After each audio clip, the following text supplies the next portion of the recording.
பரிசுத்த ஆவியானவர் இறங்குறாரு. இறங்கினோடனே 22ஆம் வசனத்தில் ஆவியானவர் நிரப்பப்பட்டு பேதுருன்னு பிரசங்கம் பண்றார். முதல் பிரசங்கம், இஸ்ரவேலரே, நான் சொல்லும் வார்த்தைகளை கேளுங்கள். நீங்கள் அறிந்திருக்கிறபடி நசரனாகிய இயேசுவை கொண்டு தேவன் உங்களுக்குள்ள பலத்த செய்கைகளிலும் அற்புதங்களையும் அடையாளங்களையும் நடப்பித்து அவைகளினாலே உங்களுக்கு வெளிப்படுத்தினார். பாருங்க, இவ்வளவு அற்புதங்களையும் அடையாளங்களும் செய்து உங்களுக்கு தேவன் உங்களை வெளிப்படுத்தினார்.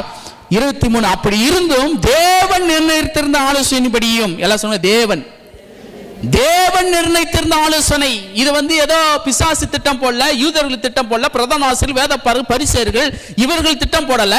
இந்த திட்டம் பிசாசு நடத்தி பண்ணாலும், இதுல முதல் பேக் போன்ல பிசாசு வேலை செஞ்சாலும் அதுக்கு மேல ஒருத்தர் இருக்கிறாருங்க.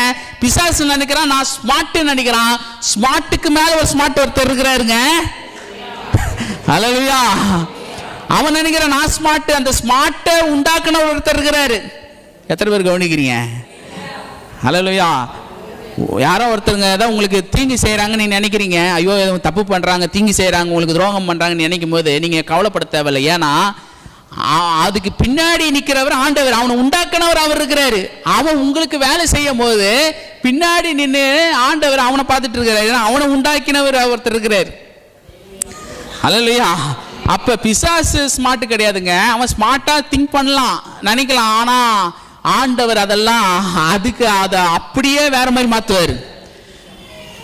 ஆண்டவர் என்ன செய்யறாரா, இது ஏதோ பிசாசு பண்ண காரியம் இல்லைங்க, இது தேவன் செய்த வேலை. இது எத்தனை பேர் கவனிக்கிறீங்க? உங்க வாழ்க்கையில சில நேரத்தில் இப்படி தோல்வி, வரத்தி, பிரச்சனைகள், பிசாசு கிரியைகள், இருள்கள், இப்படிப்பட்ட காரியங்கள் எல்லாம் உங்க வாழ்க்கையில் நடக்கும் போது நீங்க நினைக்கிறா ஏதோ நடக்குது. இல்ல, கர்த்தர் உங்களை புனமிடுகிறார், உங்களை உருவாக்கி கொண்டிருக்கிறார். அவருக்கு ஏற்ற ஒரு களிமண், குயவன் கையில் ஒரு களிமண்ணை போல கர்த்தர் உங்களை அவருக்கு ஏற்ற ஒரு பாத்திரமாய் உங்களை வளைந்து கொண்டிருக்கிறார். ஹல்லேலூயா.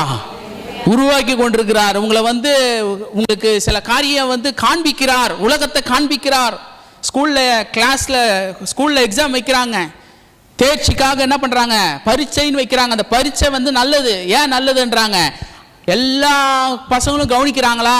அப்படியே இன்னைக்கு பிரசங்கம் பண்ணும்போது எல்லாரும் கவனிக்கிற மாதிரி தான் இருக்கும். ஆனால் எத்தனை பேர் கவனிக்கிறாங்க தெரியாது. ஹல்லேலூயா.